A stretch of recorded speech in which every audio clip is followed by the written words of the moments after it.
You know why, Alex, is so important? It's because it teaches us a valuable lesson. Oh. What is communication for? Because a lot of people think communication is a chore. Oh my God, I'm listening to this podcast, I'm doing these exercises, all this homework, Mm. versus seeing it as a gift. Like we get to share impact with other people. We don't need to be a YouTube influencer. We don't need to be a podcast host.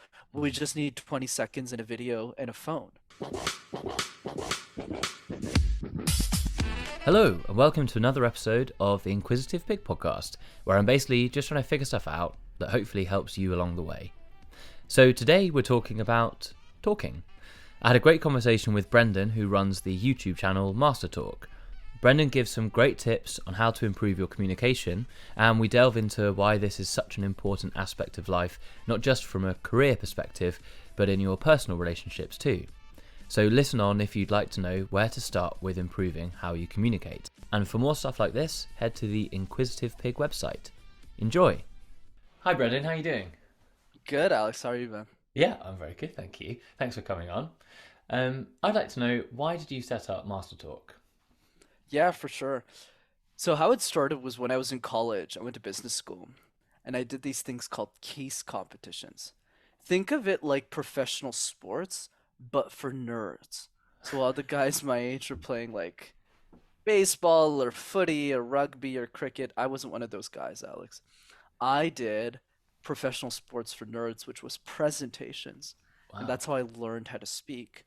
But then as I got older, I started coaching a lot of the students in those programs, mostly for free back then, just to help them to communicate better so they'd win these competitions. And that's what accidentally led to Master Talk because I realized that everything that I was sharing with them wasn't available for free on the internet.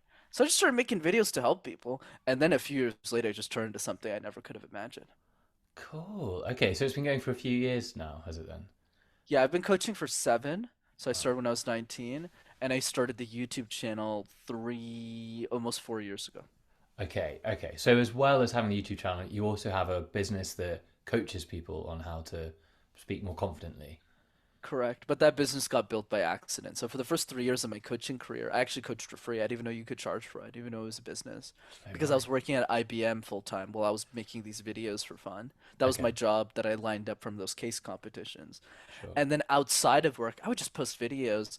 And then I met my business partner who said, you could charge money for people to work with you, right? And I was like, what? And now he was right. I do this full time now, and it's gone well. Okay. And so what sort of clients do you have? Do you have like a wide range of people? What's your sort of typical, or is there a typical client that comes to you? Great question, Alex. So I actually wondered this too. Who would pay for a communication coach? Long time ago, when I started. Yeah. And I think what I realized is there's a big difference between people who are interested in communication, like who want to learn from it, and who are willing to invest in it. So that's actually very two different types of people. So Hmm. my YouTube channel or even this podcast episode is really for people who can't afford my services. So it's people who can just learn all the tips you're going to be talking about today so they can learn. But the person who actually invests in their communication wants to speed up time. That's what I learned in the business. So let's say somebody's an executive who's making $150,000 a year, as an example. They'll go, well, why should I watch videos for 2 years? I can just buy the guy, like Hmm. work with the guy who's teaching, and he'll teach me all of this in 90 days instead of waiting 2 years. So I'll just pay him more money for that. So it turned out to be executives, entrepreneurs, and coaches mostly. Okay, yeah, I see. That makes sense. So I want to get into like what some of the best tips are, but just before that, I was just thinking, what are the normal like hurdles that people come up against? So are there any like, do you find as you're doing your coaching that people have the same issues, whether it's a fear of public speaking or, rushing or that kind of thing? Are there similar hurdles that come up? Yeah, it's definitely what's interesting is the same hurdles come up whether you're 20 or 60 years old. It's just the context is different. So if you're an executive, it's really about presenting in a boardroom, but if you're 20 years old in college, it's for the classroom, but the principles are the same. And I would say the most important one is just lack of consistency. It's like going to the gym, right? The hardest step is not actually working out, it's making the decision to go.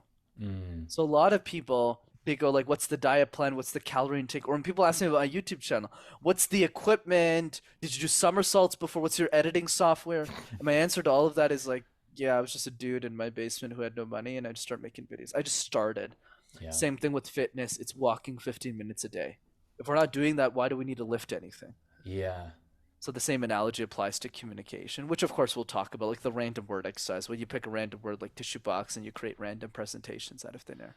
Ah, okay. And so is that what the coaching helps to do? Is because I find that it applies to so many different aspects of life. Is essentially it's that getting started, and it's almost the accountability to keep going, whether it's to yourself or whether it's to other people. So I have a little startup at the moment, and there are four of us, and it's that accountability. So what we've actually done is we put financial accountability on it. So if we don't do work on the startup within a week, because we're all got other jobs, busy lives.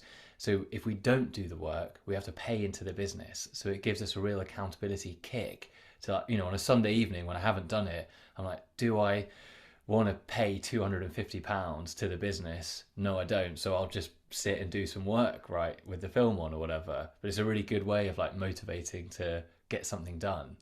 So I suppose that sort of, yeah, the getting started is a good, applies across all sorts of walks of life. Absolutely. That's super cool, Alex. I love that idea. I feel it's all about, and your example demonstrate this. And the answer is not always a coach, because coaches are expensive, right? It won't run you hundreds, it'll run you thousands if you Mm. really want to work with a good one. But I would say what you said was so key is find the motivation that drives you. So what drives me is very different than what drives you Mm. and what drives somebody else, for like a mother with 7 children, what drives her is to go, I need to feed my family, I need to go. Whereas like I don't have 7 kids, so that won't work. So it's all about figuring out what is that motivation. But that's actually one of the fundamental problems. Most of us in communication aren't motivated enough to do it. Like, why is this important? I already know how to talk, I already know how to communicate. So we need to find that reason for us that pushes us to do the exercises and get better. Okay, that's such a good point. Yeah. So what is that for most people? Like, let's say we go back to your sort of typical client, whether they're an executive or an entrepreneur. I suppose it might be obvious, but what is the why? Like, why for them is communication so important? Beautiful question. So you're correct. For everyone, the answer is different. So I believe we all have those answers. It's just some people take it more seriously than others. So, Mm. for example, let's take a simple one. If you're a mother listening to this, you want to raise your children better. Communication is so essential because the way you talk to them is the way you're setting an example for them. If you're yelling all the time, let's say you're significant, and that's true father, it's not just mother, father to mother too, Mm. you're setting that example. So kids will say, okay, I'm supposed to yell at people when I'm interacting with them, when I'm having conversations. And that's the lesson they learn. Making new friends. If we don't know how to communicate properly, like you're clearly someone who's really social, you're just good at like making conversation. But if you're not good at that, it's really hard to like meet new people and like engage into conversation, things like that. So that's the other piece is being more social. In terms of the people I work with in more of a private basis, Mm. their whys are very different. So it's something like I want to change the world. Like I want to impact millions of people across the world. So obviously, like communication is like, yeah, I probably shouldn't just listen to podcasts all day. I should really take this seriously. Yeah. That's one piece. Another piece is, you're an executive and you want to be the CEO of the company. So Mm. you're like, okay, like I need another level of accountability that my current circle is not delivering for me. I need Mm. somebody like it's like if you want to be an Olympic athlete, like you're not going to hire some coach off the street. You're going to hire somebody who has already trained Olympic athletes, and you're going to pay them a premium. So that's their why. And for me, really quick, my why is I want to empower every human being on earth to be a great speaker. That's Mm. why I share everything for free because I Mm. want people to have access to, and that why drives me to show up as if you paid me $100,000 to be on this podcast. That's like the mindset I always have, and I'm not always perfect, but that mindset definitely helps. That's great. I like that. That's quite inspiring in itself to Oh, have thanks, that, man. like, have that drive.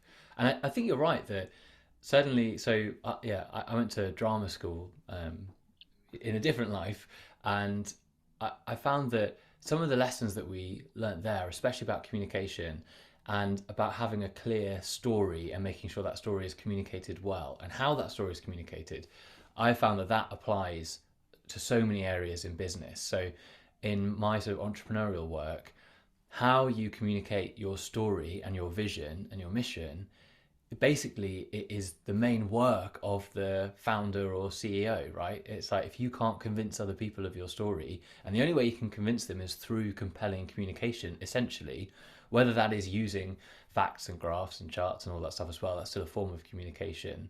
But the only way to compel them is with great communication. So I find that, yeah, there are some, the more I'm thinking about it now, the more it applies to so many different areas of life. It's interesting. Yeah. Absolutely. And a good way of thinking about this, Alex, is for me, communication is an accelerant of dreams. So it doesn't really matter what we want in life.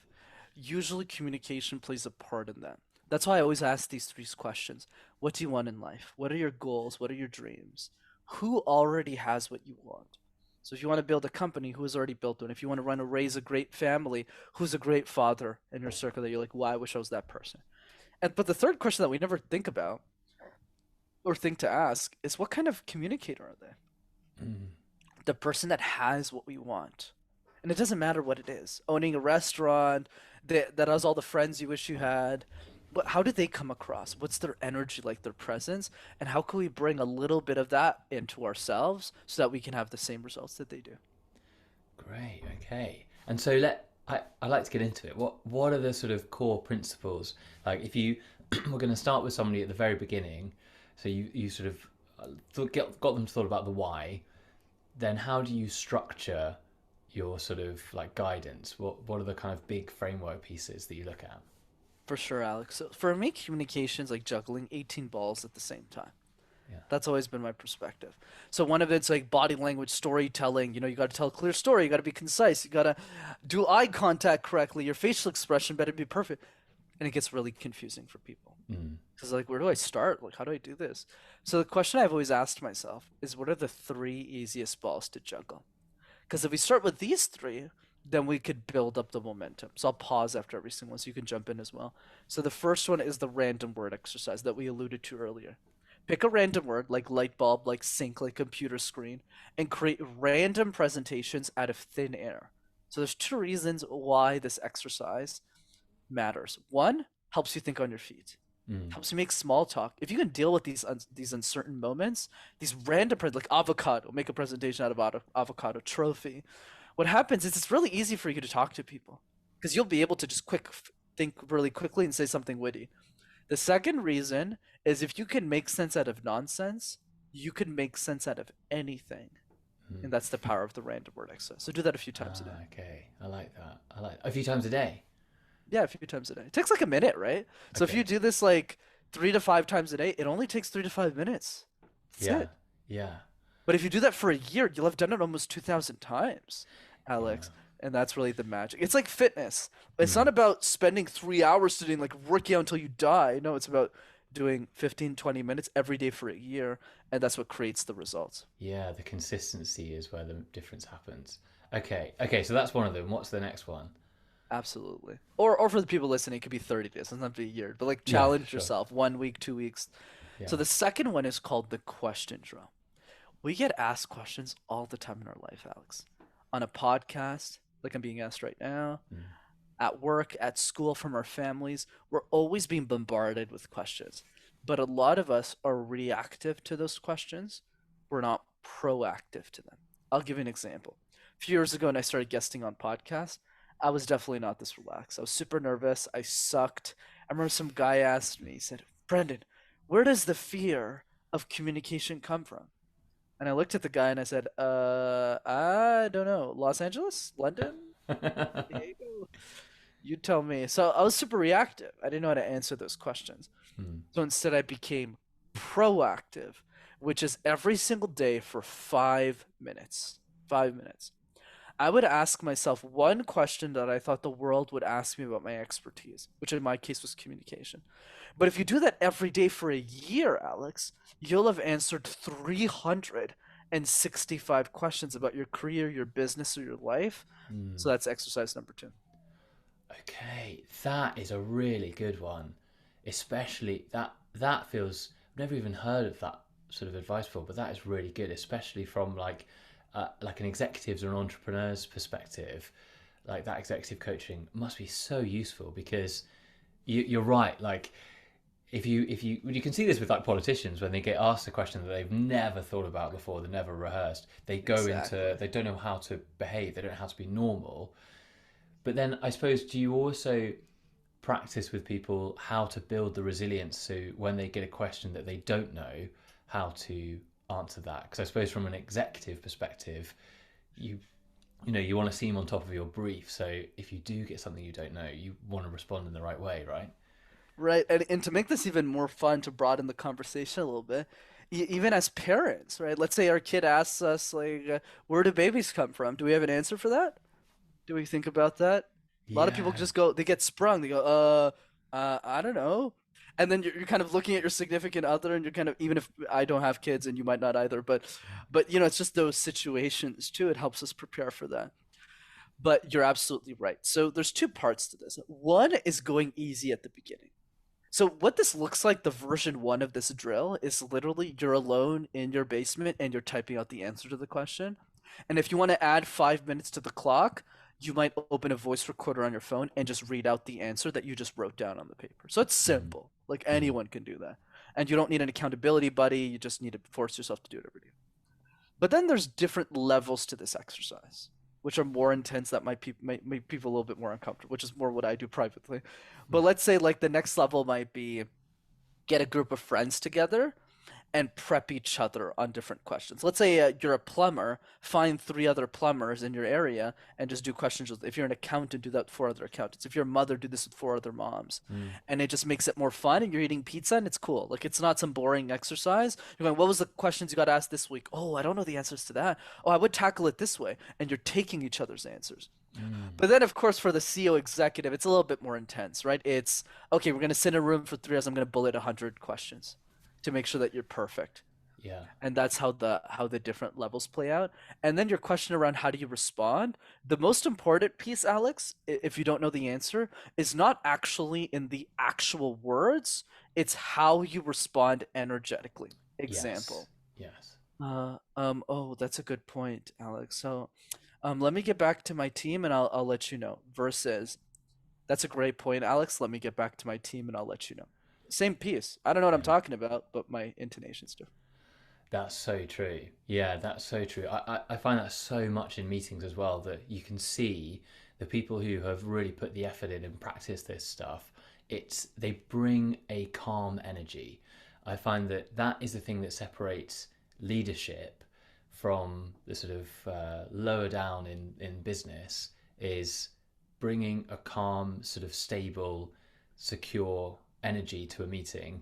And so much of that is done through how you communicate. Like your example just then, the first one, if I'm sitting in the meeting room, I'm thinking, oh no, this person doesn't know what they're talking about. They're not on top of the brief. Whereas the second example, the second version is, you're like, okay, yeah, they're on it. I'm confident in that person. Okay, interesting. What's good is that with so much of this stuff, it seems like it's just about having the thought, basically putting the effort in. It's like you said, it's getting started, so it's not that scary for people. For anybody listening, thinking it's just, I've just got to get started and actually start to think about this thing and take it seriously. Take my communication seriously, take my career seriously, whatever it is. Like, to sit down with your fellow plumbers and talk about plumbing is just you taking it seriously. You're going to go, I'm actually going to think about this thing and put some effort in. Yeah. Well said, Alex. I mean, that's why I felt, to use Ted's quote, I felt like you had an idea worth sharing. Because I think a lot of people in my space overcomplicate this. Oh, let's go into why the fear exists. Why is this there? Why is that? It's like, no, just wake up every day. And look, which brings me to the third point, ball number three. Sending video messages to the people that you love. It's so simple, nobody does it. Mm. Make a list of the people who really pour into you. Not like average people that you meet on the street, like people who really took care of you. Could be a cousin, it could be a best friend, somebody you met at school, and send them a 20-second video message on Facebook, on a social media platform, and just say, hey, I'm really thinking about you. Love the work that you're doing, Alex. Great conversations, great podcast. I really enjoy it. I hope you're having a wonderful day. Wish you a wonderful week. That's it. Mm. And it's so simple, nobody does it. That's great. And is that the third? That's one of the third things, is it? That's the third Wow. piece, yeah. Oh, That's it. that's yeah. Like so many people ask me, like, "Oh, how do I post on social media? Like, what gear did you use?" I go, "Don't even worry about social media. They Mm. go, oh, what about haters? I don't worry about haters. Don't worry about posting. Did you send your mother a video message? Yeah. Yeah. Like one thing I get my clients to that people can take if they really want to implement this is I get my clients as kids, like they're 10, 12, 14-year-old kids, to send video messages to their grandparents, to their relatives. And Mm. it makes their day. It doesn't matter if they make mistakes. Mm. Like if you got a video message from an 8-year-old, it wouldn't matter if they're going bad, bad, bad, bad, like whatever. You just like freak out. You're like, oh my God, like this made my day. You know why, Alex, is so important? It's because it teaches us a valuable lesson. Mm. What is communication for? Because a lot of people think communication is a chore. Oh my God, I'm listening to this podcast, I'm doing these exercises, all this homework, Mm. versus seeing it as a gift. Like we get to share impact with other people. We don't need to be a YouTube influencer. We don't need to be a podcast host. We Mm. just need 20 seconds in a video and a phone. Mm. That's it. So that's such a good point because that's something. So I actually ran a little class on this the other day with my work colleagues. Just they found out I went to drama school and they asked me for some communication tips, and so we did a whole class, and so much of it was on what are you speaking for. So what is the message that you're trying to get across? Because that puts you into an active state of mind because you're thinking about even if it's just a presentation at work, you're thinking, but what am I actually doing this for? And then you'll find the key bits of information, but also the sort of like, what do I want this person to feel, or to how do I want them to think about, what do I want them to think about at the end of the presentation? And that can be a really good driving force for your communication. Because the other thing that I found it forces people to do is to listen. So it forces them to properly look at the other person, look at their audience, and think and respond to like, am I landing this message? Because then you might need to change it. So there's no good practicing and then getting up and just doing it how you've practiced it at home. You need to check because then you might think, oh well, actually they haven't got it, so I need to reiterate it or do it again, but slower or simpler, and it's that feedback, the kind of the listening piece that I found really hit home when I was doing this class. Mm, well Mm. said. I love that. Especially the point you drove around connection, right? It's about making people feel seen, heard, and understood, and having those conversations with them and say, how do I make their day better? How do I hold space for them? How do I be more present? And you're right, it always goes back to intentionality, right? It's like, it's not like these exercises are complicated. It's just that most people who are listening to this podcast, Alex, aren't booking 15 minutes a day in their calendar. 15 minutes Mm. to do all three exercises. That's the Mm. problem. Mm. Yeah, and so it goes back to that point of just taking it seriously, prioritizing it, and putting the time in. So, okay, so that's a good point. For people to prioritize it, I suppose they need to know what the value is. So, can you articulate what have you seen when you're working with your clients? What value have they got from it over and above just being able to sort of feel a bit more confident when they're speaking? Right, and it's separated into three categories I got from Sean Callaghy from Unblind. I think it's a great way to summarize this. More money, more impact, more magic. More Mm. money, more impact, more magic. So more money, right? Let's get the most boring one out of the way. Look, at the end of the day, if you want to be successful in any field, whether it's in your career, in your business, anything, almost everybody at the top is an exceptional communicator. Because Mm. all you're doing at the VP, SVP, C levels is you're managing people. You're not really doing much work. You're working hard, but most of it is coaching your team to do their jobs better. So if Mm. you're not a great communicator, it's much harder. It's not impossible. It's much harder to rise through the ranks. That's the first piece. The second piece is more impact. So if you're just a better communicator, you could, and it's not about being Tony Robbins. It's not about being Brene Brown.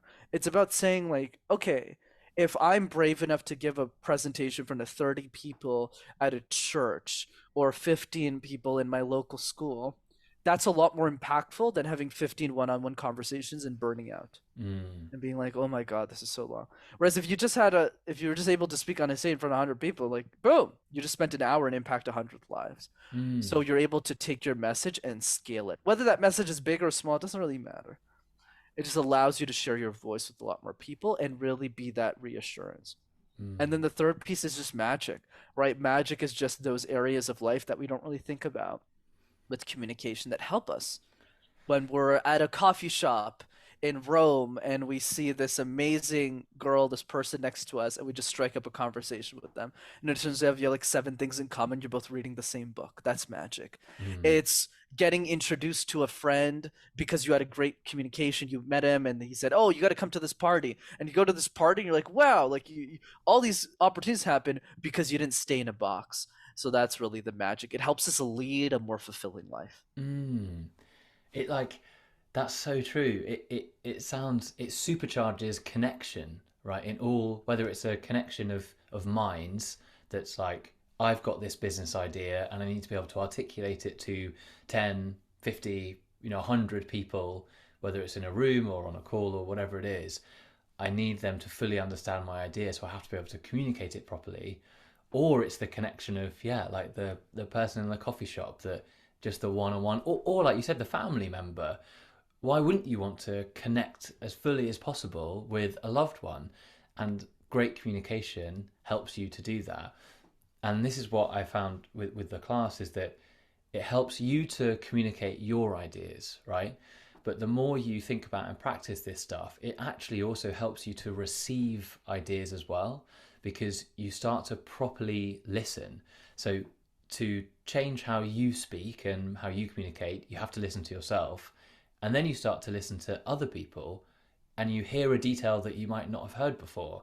So you might listen and pick up on it, sort of it kind of practices empathy in a way, because you might pick up on what that person is thinking or feeling by hearing something in their voice that you wouldn't have heard when you've never practiced this stuff. So it adds another level of that connection as well. Does that make sense? Does that? 100%. I completely agree. Specificity, right, is the nuance. When we're realizing those little extra things that nobody else is catching, that's what really that really drives the point. It's like if I told you, "Hey, I like the design on the front of your window, like the white and the red color." I doubt there's any other or the books behind you. Oh I doubt yeah. there's anyone who would say that you've interviewed. And that's really Yeah. the key. It's those little details that add all the magic. Yeah, that's right. That's right. It is the detail, and that it helps in all walks of life, right? Whether it's business or, or like friendship or relationships. Hearing people, there's the School of Life is a YouTube channel that does really Alain de good Botton, stuff. yeah, he's Yeah, great. that's right. And they had a video that talked about how the one thing that makes a difference to relationships, that ensures that relationships will last in the long term, is listening. And unless you can hear detail and listen properly, you can't enact, what the changes that might be necessary to have a fulfilling relationship. So you're right, it's that level of detail. Oh, that's good. It's good stuff. So what's next? Like, what's your hope for Master Talk, for your business? What does the next sort of year to 5 years look like? For sure, man. I'll say it through a story. So I was watching a TikTok the other day, and it was about Taylor Swift, the famous musician. Mm. And she wins this award called Woman of the Year, which is an award that Billboard gives out every year. It's like a music company. And she's standing in front of that stage, and it's 2014.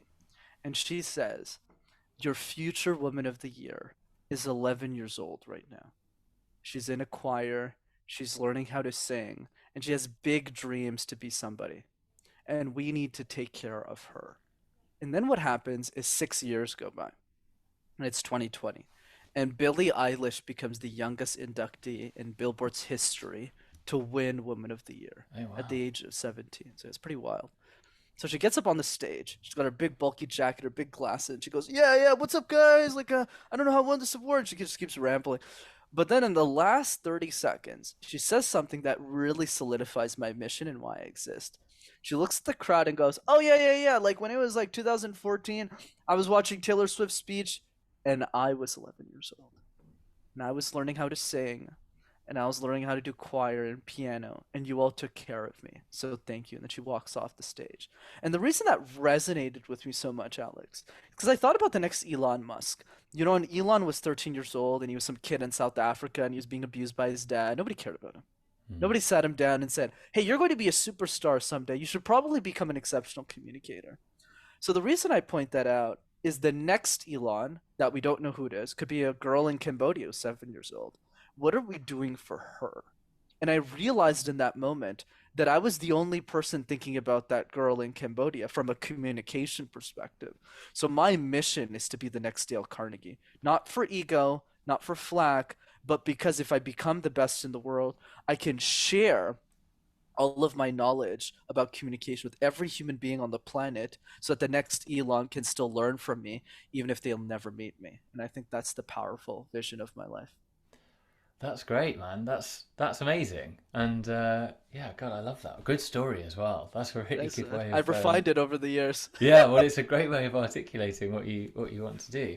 Oh, amazing. Well, look, Brendan, thank you so much for talking to me. This has been such a great conversation, and I love what you're doing with the YouTube channel. I think I encourage everybody to check out Master Talk on YouTube. And yeah, good luck with everything you're doing. It's interesting stuff. Thanks, Alex, man. Dude, the pleasure was absolutely mine. And then another way people can keep in touch as well. You can come to one of my workshops. I do a free one over Zoom, and Okay. you could register for that at rockstarcommunicator.com. Okay. Is that your website then, Rockstar Communicator? Yeah, it's like you can register for like the free workshop we do every 2 weeks, like our give back to the Okay. community and stuff. Cool. Great. Yes, I encourage everyone to do that. Cool. Brendan, thanks so much. Hey, pleasure was mine, man. Thanks for having me.